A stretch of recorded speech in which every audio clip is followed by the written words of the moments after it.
Convido você a abrir a sua Bíblia no Salmo número 35.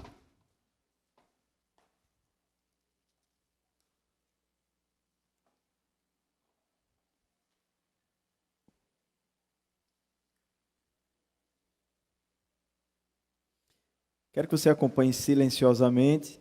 É um salmo grande, de 28 capítulos. E para que a leitura seja feita de forma mais dinâmica, eu mesmo vou lê-lo. Diz assim a palavra do Senhor. Ó Senhor, defende a minha causa contra os que me acusam, luta contra aqueles que me atacam. Embraça o escudo e a couraça e ergue-te em meu auxílio. Empunha a lança e reprime o passo dos meus perseguidores. Dize a minha alma: sejam confundidos e cobertos de vexame os que buscam tirar minha vida, retrocedam e sejam envergonhados os que tramam contra mim. Sejam como a palha que o vento leva, impelindo-os o anjo do Senhor. Que o caminho deles fique escuro e se torne escorregadio, e que o anjo do Senhor os persiga. Pois sem razão me armam ciladas, sem motivo abriram uma cova para mim. Venha sobre o inimigo a destruição quando ele menos esperar, e prendam-no os laços que tramou ocultamente.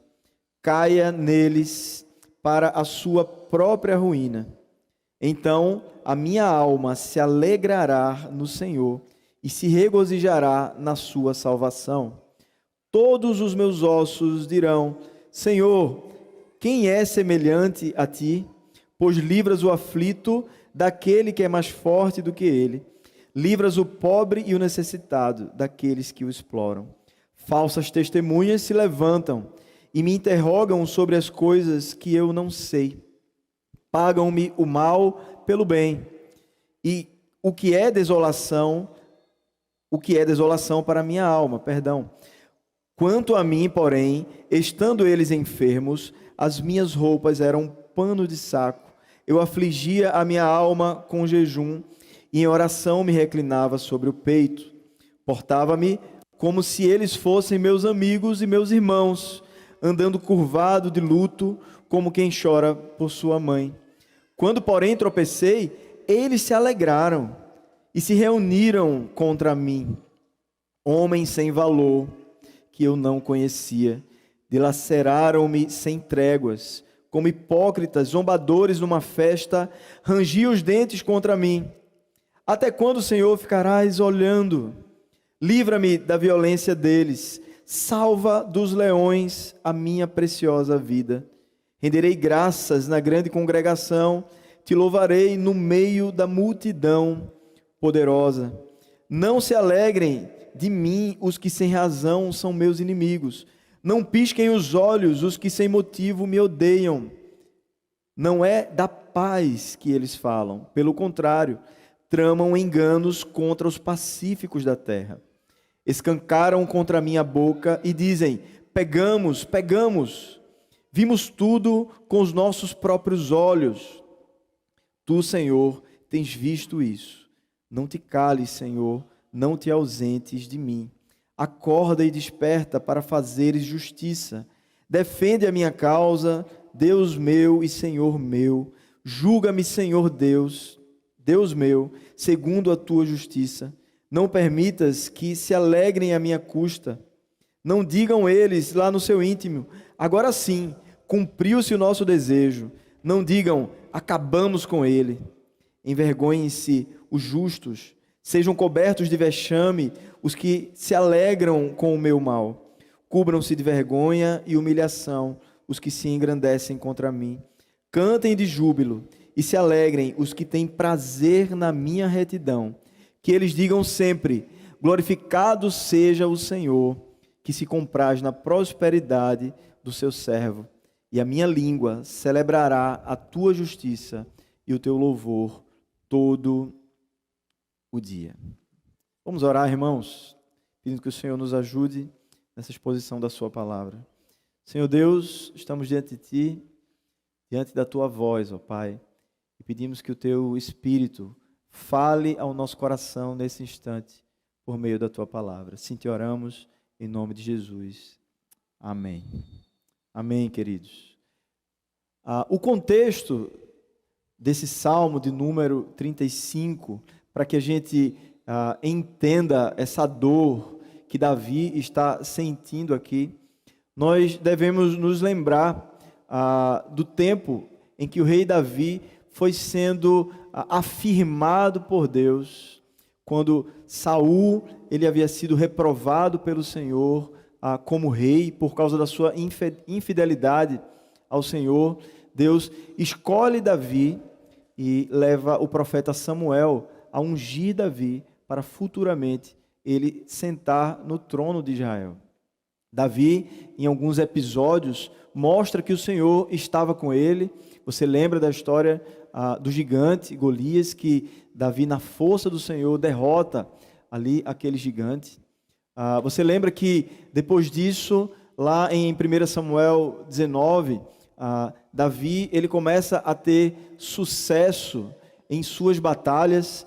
O povo começa a gostar muito de Davi. Davi cai na graça do povo. As mulheres começam a fazer canções elogiando como Davi ele era eficaz como um líder de guerra. Ele matou 10.000 e Saul só havia matado 1.000.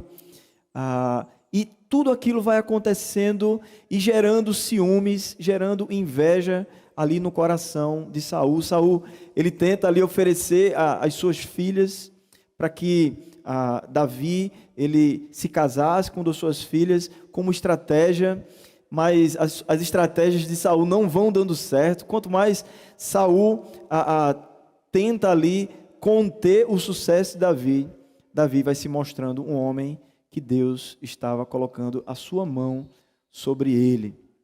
E então, depois que Saul percebe que não tem jeito, ele passa a perseguir Davi. E aí toda a história antes de Davi assumir o trono de Israel, essa história de perseguição, de calúnia, de fazer a cabeça das pessoas, a cabeça daqueles que eram pessoas importantes, que estavam ali ligados a Saul, eles passam a comprar a ideia, a narrativa do rei Saul. Eles são bajuladores também do rei. Então, era muito interessante que eles concordassem com aquilo que o rei Saul estava dizendo sobre Davi, e eles passam a nutrir um ódio mortal de Davi. E como se não fosse pouco, eles passam também a fazer a cabeça do povo. As pessoas simples, as pessoas que não tinham muitas condições de fazer uma análise profunda ali daquela situação, começaram a acreditar na narrativa de que Davi era uma pessoa vil, de que Davi era uma pessoa indigna, que Davi não era uma pessoa fiel a Deus, e passaram também a nutrir ódio por Davi. Davi, então, ele ora ao Senhor de forma muito dura em relação aos líderes, aqueles que tinham condições de avaliar e ver que toda a acusação que estava sendo feita contra ele era mentira. E ele ora para que Deus continuasse abençoando aqueles que eram os súditos, aqueles que eram os plebeus, aqueles que não tinham condições de ter ali uma análise mais profunda. Davi ora pela vida daquelas pessoas e deseja todo o bem para a vida deles. E é isso que a gente vai ver aqui nesse salmo. Mas o ponto central em toda essa crise de Davi, que Davi leva nessa poesia, nessa canção, nessa oração, como ponto central e como ensinamento para nós hoje aqui, é que Deus é aquele que vê a injustiça cometida contra os justos e age em seu tempo, alegrando o coração do seu povo. O ponto principal que você vai perceber aqui nesse salmo é que existe um justo juiz na terra. E ele, por ser o Deus que fez aliança com o seu povo, ele jamais vai abandonar o seu povo em meio às calúnias que são levantadas. Eu não sei o que você passa aqui nessa manhã. Eu não sei se você tem passado por acusações, por momentos onde você está sofrendo por algo que você não fez, ou que você é julgado, que você é interpretado por alguém da pior maneira possível, e você se sente injustiçado ou se sente injustiçada. O ponto é, Deus está vendo tudo. Confie a sua vida a Ele, confie isso que você está passando diante do reto juiz. Como é que isso é posto aqui nesse salmo? Eu convido você, diante da palavra do Senhor, observar o caminho que o rei Davi traça do versículo 1 até o versículo 28. Davi o salmo começa dizendo Salmo de Davi. Nós sabemos de fato que esse salmo é de Davi, não há dúvidas sobre isso. E no versículo 1 ele começa dizendo: Ó Senhor, defende a minha causa contra os que me acusam, luta contra aqueles que me atacam. Embraça o escudo e a couraça, e ergue-te em meu auxílio. Empunha a lança e reprime o passo dos meus perseguidores. Dize a minha alma: eu sou a sua salvação.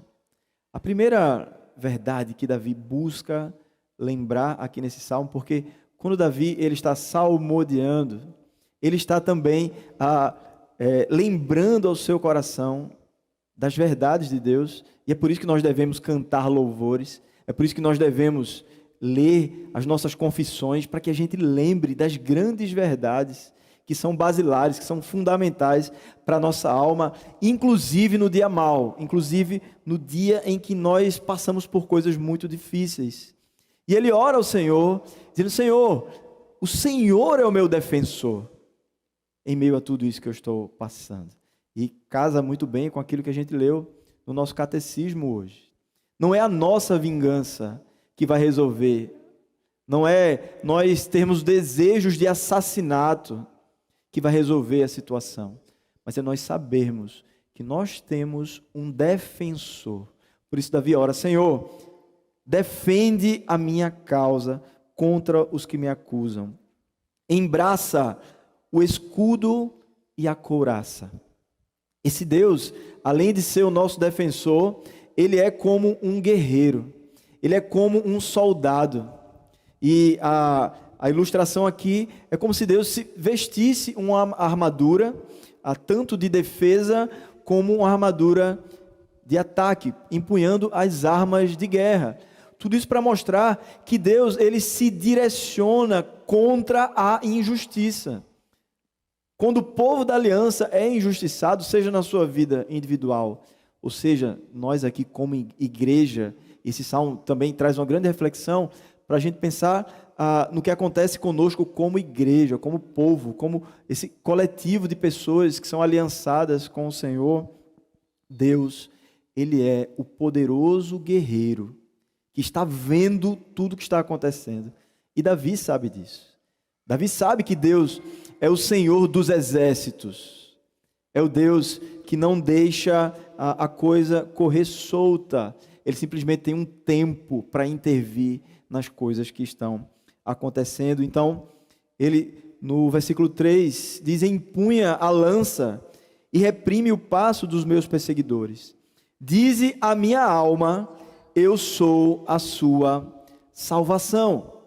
Davi sabia que dentro de si ele precisava estar fortalecido em meio às suas angústias. Ele precisava não apenas ele mesmo dizer à sua alma, como que numa confissão positiva, existe essa prática por aí, não cristã, da confissão positiva, não é? Tudo vai dar certo. Pensamento positivo, palavras afirmativas, porque elas vão causar bons fluidos, e tudo vai dar certo por causa da minha palavra positiva. Não é simplesmente uma questão de afirmar coisas positivas, mas veja, ele ora pedindo para que Deus diga à sua alma que ele é a sua salvação. Não é suficiente Davi dizer a si mesmo: aquilo que é correto, mas ele pede que o próprio Deus fale no local mais profundo do seu ser, no local que é o nascedouro das nossas emoções. Antes de haver emoções, existe um coração que governa as nossas emoções, que governa as nossas atitudes. Então Davi diz: Senhor, vai lá no mais profundo e ministra a verdade de que eu tenho um Salvador. Eu não estou sozinho nessa situação. O Senhor é o meu Salvador. Fala, Espírito Santo, dentro de mim, para que essa verdade seja firme. Então, de início, nós já aprendemos coisas tão profundas com Davi, desses versos 1 ao versículo 3. E aí, do versículo 4 ao versículo 7, nós aprendemos com Davi que nós podemos orar sim, para que aqueles que nos perseguem fracassem no seu intento. Mas perceba, não porque é um capricho de Davi, porque Davi quer ter um sucesso pessoal. Se fosse por questões pessoais, Davi não estaria orando essas coisas aqui. O ponto revelacional aqui desse texto é que Davi é o rei, no caso aqui, ungido para ser rei, mas quando a gente olha para a revelação geral, a gente percebe que Davi, ele representa um reino maior. E aquilo que se faz com Davi está sendo feito contra a vontade do grande rei. Está sendo feito contra o povo desse rei. Então Davi ora, pedindo para que todo mal cesse, porque todo mal que acontece, no final das contas, é contra o próprio Deus. Ele diz: sejam confundidos e cobertos de vergonha, de vexame, os que buscam tirar-me a vida. Retrocedam e sejam envergonhados os que tramam contra mim. Sejam como a palha que o vento leva, impelindo-os o anjo do Senhor. Que o caminho deles fique escuro e se torne escorregadio, e o anjo do Senhor os persiga, pois sem razão me armam ciladas, sem motivo abriram uma cova para mim. Queridos, Deus, Ele é capaz de acionar, inclusive, os seus anjos, aqueles que são submissos ao Senhor. E, por que não dizer, Deus sendo soberano sobre todas as coisas, Ele pode, inclusive, usar os inimigos, os anjos que caíram, para punir os próprios maus. Creio que Lutero, se eu estiver errado, o pastor Ronaldo me diga, diz que Satanás é como um cachorro de Deus, como um cachorro que está na coleira. Deus é soberano sobre todo o reino espiritual. Existem os anjos que são submissos ao Senhor, que são fiéis ao Senhor, mas até o inimigo de Deus, quando ele age achando que está fazendo algo por si mesmo, ele está ali debaixo de uma soberania que é maior. E os maus terminam sendo punidos através de anjos do Senhor. Deus é capaz de enviar anjos para resolver aquilo que está acontecendo com a sua igreja, na vida do povo de Deus, as injustiças que se levantam. E aqui, veja a igreja do Senhor, desde o Antigo Testamento ao Novo Testamento, veja a história da igreja e veja os dias de hoje. Deus levantou seus anjos para nos proteger e levanta nos dias de hoje, se assim Ele decidir. Você lembra que Saul, lá em 1 Samuel 18:10, ele é atormentado por um espírito maligno. Aquele espírito maligno, ele vem da parte do Senhor para atormentar Saul. Deus está confundindo os adversários através dos seus meios. E Ele pode fazer isso também em prol da sua igreja. Então, do versículo 8 até o versículo 10, nós vamos ver Davi em meio à tribulação, buscando ainda nutrir a sua esperança no Redentor. E ele vai repetir isso em alguns momentos nesse salmo, mostrando que nós também somos assim. Nós nos nutrimos de esperança no Senhor, e aí nós caminhamos um pouco, nossa mente, o nosso coração se esquece da fidelidade de Deus, e nós precisamos nutrir mais uma vez esperança no nosso Redentor. Veja o que ele diz: venha sobre o inimigo a destruição quando ele menos esperar, e prendam-no os laços que tramou ocultamente, caia neles para a sua própria ruína. Então a minha alma se alegrará no Senhor e se regozijará na sua salvação. Todos os meus ossos dirão: Senhor, quem é semelhante a ti? Pois livras o aflito daquele que é mais forte do que ele. Livras o pobre e o necessitado daqueles que o exploram. A alma de Davi busca esperança no seu Salvador. Os seus ossos também dizem: quem é semelhante a ti? Nós somos criaturas, irmãos, que temos uma unidade de corpo e alma. Quando a nossa alma tem buscado estar firmada, fundamentada no nosso Redentor, no nosso herói, como eu falei aqui para as crianças, o nosso corpo também responde a isso. A alma de Davi busca nutrir esperança no Redentor, então os seus ossos confirmam, ou seja, o seu corpo responde, dizendo: não há ninguém semelhante a ele, mesmo em meio às suas tribulações. Essa verdade, ela brota do coração de Davi, e o seu corpo responde dessa maneira. Então, nós encontramos uma outra pérola que a gente deve aprender aqui nesse salmo, dos versículos 11 ao versículo 15. É que em meio às calúnias, nós devemos andar na integridade. E quanto maior for a integridade do injustiçado, maior será a indignação de Deus com a injustiça cometida. Veja se não é isso que acontece dos versículos 11 a 15. Falsas testemunhas se levantam e me interrogam sobre coisas que eu não sei. Pagam-me o mal pelo bem, o que é desolação para a minha alma. Quanto a mim, porém, estando eles enfermos, as minhas roupas eram um pano de saco. Eu afligia a minha alma com jejum e oração, e me reclinava sobre o peito. Portava-me como se eles fossem meus amigos ou meus irmãos. Andava curvado de luto, como quem chora por sua mãe. Quando, porém, tropecei, eles se alegraram e se reuniram-se contra mim. Homens sem valor, que eu não conhecia, dilaceraram-me sem tréguas. Davi olhava para aqueles homens com bons olhos. Davi queria o bem daqueles homens. Davi orava quando eles estavam mal, quando eles estavam lá embaixo, quando eles estavam enfermos. Ele chegou a jejuar por aquele povo, tanto os líderes como aqueles que eram do povo. Davi se envolveu, Davi queria o bem de todos eles.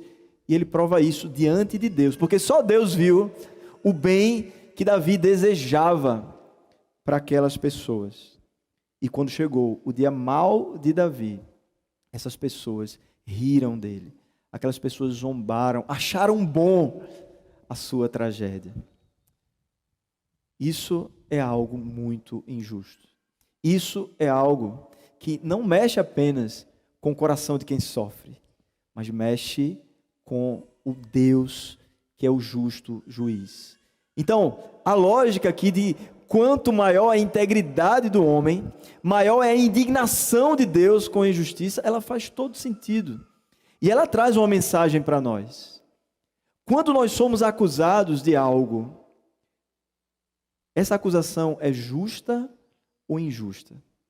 Muitas vezes nós somos acusados de coisas que realmente nós temos culpa no cartório, como a gente expressa, não é?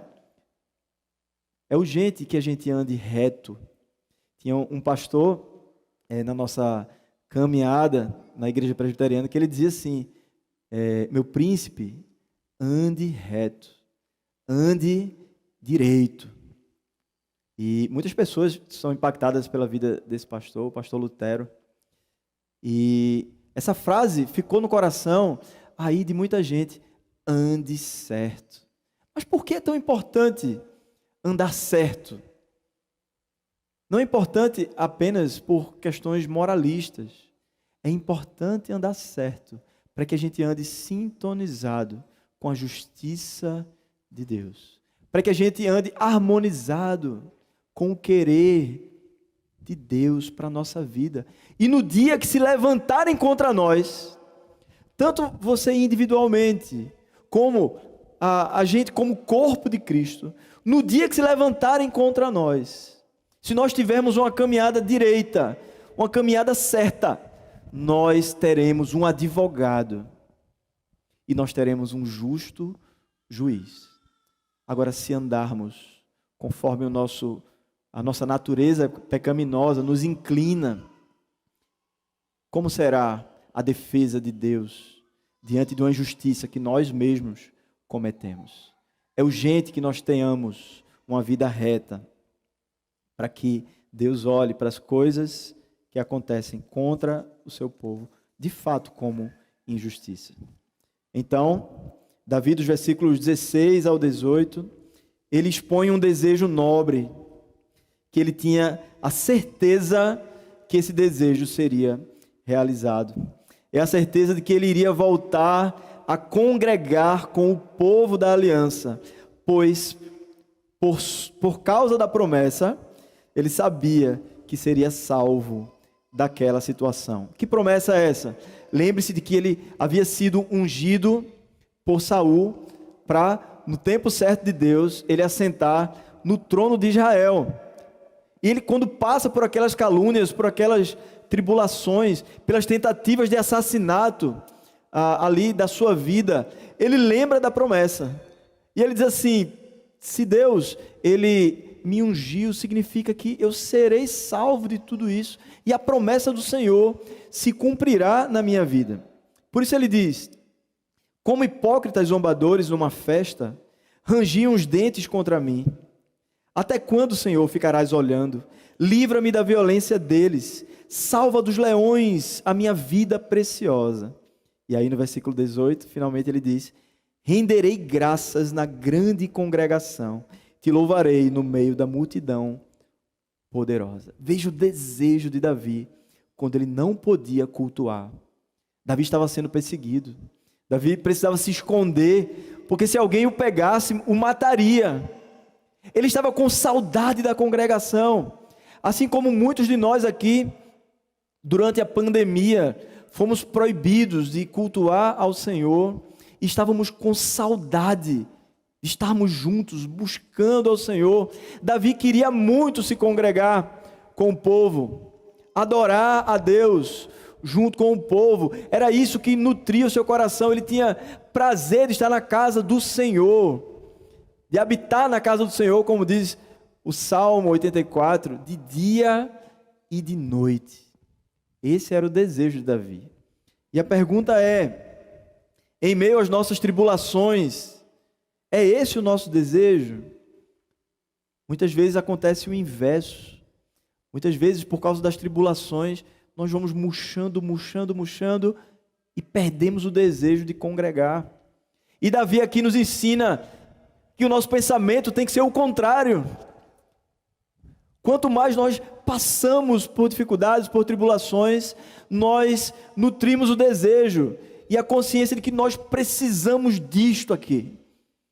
Nós precisamos estar juntos, nós precisamos buscar a face de Deus, precisamos exortar uns aos outros, precisamos ser ministrados pela palavra do Senhor, precisamos cantar louvores ao nosso Deus na congregação dos santos. Davi não tinha aquilo que nós temos. Davi valorizava aquilo que nós temos nesse momento, o culto ao Senhor, esse privilégio de estarmos juntos, cultuando ao Senhor. Então Davi, ele chega a uma conclusão didática, dos versículos 19 ao versículo 23. E essa conclusão é a seguinte, e preste atenção nela. O sistema ímpio engana o povo com falsas narrativas de paz. O sistema ímpio engana o povo com falsas narrativas de paz. Veja o que diz o texto. Não se alegrem de mim os que sem razão são meus inimigos. Não pisquem os olhos os que sem motivo me odeiam. Não é de paz que eles falam. Pelo contrário, eles tramam enganos contra os pacíficos da terra.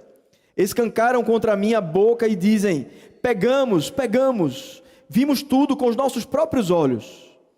Tu, Senhor, tens visto isso. Não te cales, Senhor, não te ausentes de mim. Acorda e desperta para me fazer justiça. Defende a minha causa, Deus meu e Senhor meu. Não é de paz que eles estão falando. Quando Saul se reunia com os nobres e eles maquinavam uma maneira de iludir o povo, quando eles nas suas festas desandavam a sua língua a falar mal de Davi e de semear ódio em relação a Davi no povo, levantando calúnias e mentiras sobre Davi, eles também diziam uma outra coisa. Eles pintavam uma narrativa dizendo que talvez quando Davi fosse morto, a situação de Israel ela seria uma situação melhor, porque estaria livre de um homem mau. E o homem mau aí era Davi, dentro dessa narrativa. A paz virá quando Davi for derrotado. Esse discurso de paz, essa oferta de paz feita pelo reino de trevas, enganando o povo, desviando o povo dos propósitos de Deus, é uma arma muito antiga. Isso não acontece só hoje. Isso aconteceu durante toda a história. A falsa paz é uma bandeira, inclusive, dos últimos dias. Pessoas que se levantam dizendo: olha, a paz está aqui. A solução para todos os problemas está nessa ideologia. E nós vivemos um tempo muito preocupante em relação às ideologias que se levantam e que cada vez mais intencionam abertamente destruir o povo de Deus. Não é mais secreto. É só você consultar as notícias. É abertamente. Então, todo o movimento, toda a ideologia que é contra o Senhor é uma ideologia de falsa paz. E a oração de Davi aqui, diante dessa falsa paz que é oferecida é: Senhor, Tu tens visto isso. Não te cales, Senhor, não te ausentes de mim. Não te ausentes de mim, Senhor. Se nós como igreja, irmãos, passarmos por dias maus, onde nós seremos oprimidos, onde nós seremos perseguidos, nós teremos uma certeza: Deus está vendo tudo o que estiver acontecendo com a vida da sua igreja. Sua igreja não estará sozinha. O justo juiz estará ao lado da sua igreja. E ele pode permitir que a igreja sofra por um tempo. Sim, ele pode permitir. Mas ele estará conosco. E no seu tempo, ele tomará as suas providências. Então, do versículo 24 ao versículo 26, nós vemos que nós devemos recorrer ao justo juiz para que o desejo enganoso dos ímpios não prevaleça. Versículo 24 ele diz: julga-me, Senhor, Deus meu, segundo a tua justiça. Não permitas que se alegrem à minha custa. Não digam eles lá no seu íntimo: agora sim, cumpriu-se o nosso desejo. Envergonhem-se e juntos sejam cobertos de vexame os que se alegram com o meu mal. Cubram-se de vergonha e humilhação os que se engrandecem contra mim. Essa deve ser também a nossa oração, seja diante da sua tribulação individual, ou seja diante da tribulação que a igreja começa a passar. nos nossos dias. Queridos, sempre há pessoas justas. Mesmo a igreja vivendo esse período tão estranho de uma perseguição verbal, desse ensaio de perseguição que pode vir a ser uma perseguição física, ou até quando nós passamos individualmente por nossas angústias, sempre existem pessoas que permanecerão fiéis a Deus. E essas pessoas serão usadas por Deus para te ajudar em meio às calúnias que você possa estar sofrendo. Deus sempre levantará também um povo que, em meio à corrupção de toda a nação, ou por que não dizer a corrupção de todo o mundo que nós vivemos, sempre haverá um remanescente fiel.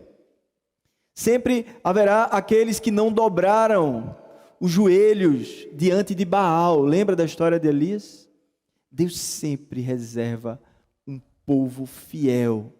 E nós devemos entender que em meio às calúnias que se levantam contra a igreja do Deus vivo, tem gente que está antenada, que está sintonizada, que está com o coração reto em meio a essa dificuldade. E Deus vai usar essa pessoa para abençoar a sua vida nessa hora, para consolar você. E essa pessoa, nós podemos dizer que é a igreja do Deus vivo. A igreja do Senhor, ela deve ser esse instrumento que abençoa a vida um do outro em meio ao dia mau, em meio ao dia da calúnia, em meio ao dia da angústia. Vejamos isso no versículo 27 ao 28, concluindo o nosso sermão. Cantem de júbilo e se alegrem os que têm prazer na minha retidão. Que eles digam sempre: glorificado seja o Senhor, que se compraz na prosperidade do seu servo.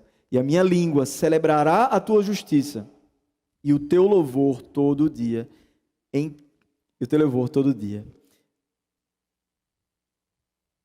Sempre haverá as pessoas que têm prazer quando a vontade de Deus é feita. A pergunta é: você hoje tem tido prazer na vontade de Deus? Ou você tem balançado diante dos discursos que se levantam contra a igreja do Senhor? Muitas igrejas têm se desviado nessa hora. Se você for contar o número de igrejas que abandonaram, por exemplo, a fidelidade à Escritura, ver a Bíblia como palavra de Deus inerrante, infalível, com autoridade sobre a vida do povo, e para se adequar às ideologias dos nossos dias, passaram a abrir concessões. A pergunta é: e você? E a nossa igreja? E a igreja presbiteriana do Brasil? Diante de todas essas acusações e essas calúnias que se levantam, nós permaneceremos íntegros como Davi permaneceu íntegro para que Deus julgasse a sua causa? Ou, em meio a toda essa dor, nós entregaremos os pontos e abriremos mão da nossa fidelidade a Deus? É importante que a igreja do Senhor permaneça fiel, mesmo em meio às suas tribulações. É importante que nós sejamos o sal da terra, aqueles que têm prazer em Deus, aqueles que glorificam ao Senhor, por mais que o mundo se corrompa. Precisamos ser diferentes nesse mundo. Precisamos ser luz do mundo, com a luz do próprio Cristo brilhando em nós. Mas se nós nos tornarmos como eles, irmãos, que diferença nós faremos nesse mundo? E por fim, queridos, Deus conhece o seu sofrimento individual quando você é injustiçado sendo fiel a Deus. Busque orar para que Deus lembre o seu coração sobre o seu poder como Salvador e da sua fidelidade como juiz. Creia que em seu tempo Ele virá poderoso para dar livramento aos seus filhos injustiçados. Como igreja, devemos da mesma forma orar mais ao Senhor, pois tem sido perseguida, inclusive as igrejas fiéis. Precisamos nos fortalecer no Deus Salvador e Juiz e pedir que Ele contenha a injustiça contra o seu nome e contra o seu povo, seja agora ou no grande dia. Que a nossa resposta, queridos, a esse salmo, seja assim como Davi fez uma canção, escreveu verdades diante da situação que ele estava passando. E ele usou essas verdades como oração a Deus, que nós também possamos nos munir das verdades do Senhor, dobrarmos o nosso joelho em meio às nossas perseguições e que a gente possa visitar mais o altar da graça de Deus e colocar tudo o que acontece diante dele. Essa é a nossa arma, digamos assim. Nossa arma não é carnal. Nossa guerra não é contra homens, é contra principados e potestades, contra os poderes dominadores nesse mundo tenebroso. Portanto, Davi nos ensina, através da devoção, a nós sabermos o que fazer diante desses acontecimentos. Convido você a orar, baixar sua cabeça, fechar seus olhos. Senhor Deus, o Senhor conhece a vida de cada um, o Senhor conhece o que tem acontecido, aqueles que passam por falsas acusações, aqueles que sofrem por serem cristãos, por serem fiéis a Ti, muitos que são até demitidos, muitos que são cancelados de grupos de amizade, porque são cristãos. Ó Deus, o Senhor conhece as narrativas, as falsas narrativas de paz desse mundo, ó Pai. E nós clamamos a Ti, que o Senhor intervenha, que o Senhor coloque a Tua mão, que o Senhor no seu tempo venha poderosamente e contenha todo o mal que se levanta contra a Tua vontade, Pai. Assim nós Te oramos, Senhor, e pedimos que o Senhor nos mantenha vigilantes diante de tudo isso. Em nome de Jesus. Amém.